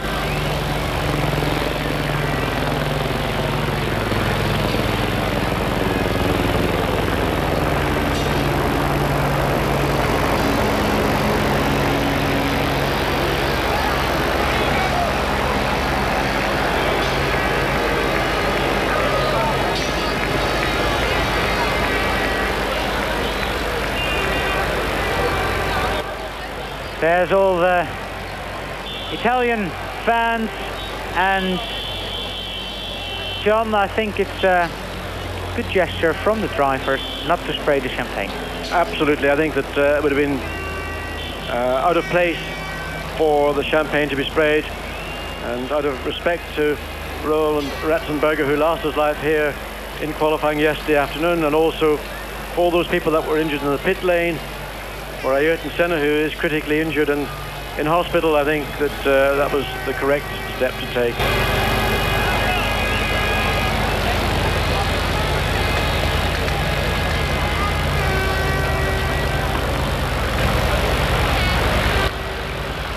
Well, it's always a pretty unpleasant sight to see the wheel of a racing car running loose like that. And of course the pit lanes themselves are very busy. Looking back at Andrea de Cesaris, his car parked just after Peralta, the corner that leads downhill into the chicane at Eco Minerale.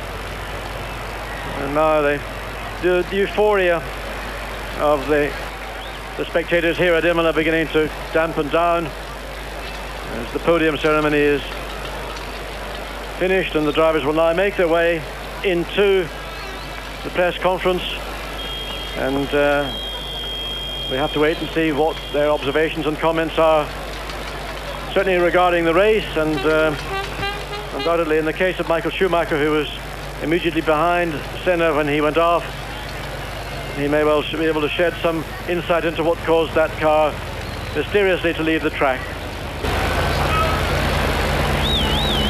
Well, news coming back via the news like Reuters and AFP saying Ayrton Senna has had surgery. He's very critically injured. His heart stopped beating for a while, but they got it going again, and he is injured in hospital. And let's wish Ayrton Senna all the best from this commentary position, and not only Ayrton Senna, but everybody involved with all the accidents and incidents that happened here in Imola this weekend.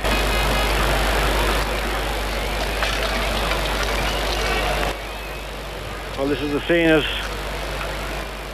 the fans now leave Imola for 1994, but still on the pit lane, thousands of people milling around, and teams very quickly closing down the doors to their garages and removing all their timing equipment and computing equipment from the pit lane, getting it away as quickly as they can. Sorry, I'm not sure. I don't think we're going to see a press conference actually after the Grand Prix, because I haven't seen any pictures from the press room yet, and everybody is going home, and usually they should have arrived in the press room already, and I'm not sure whether the drivers are going there. They should do, but I don't think they will.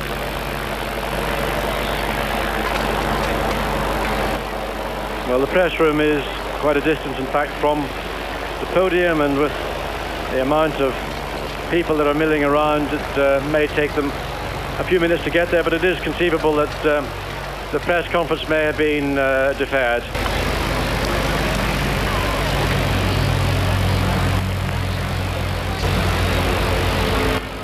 Well, this is the moment that occurred after the restart, and Senna's car just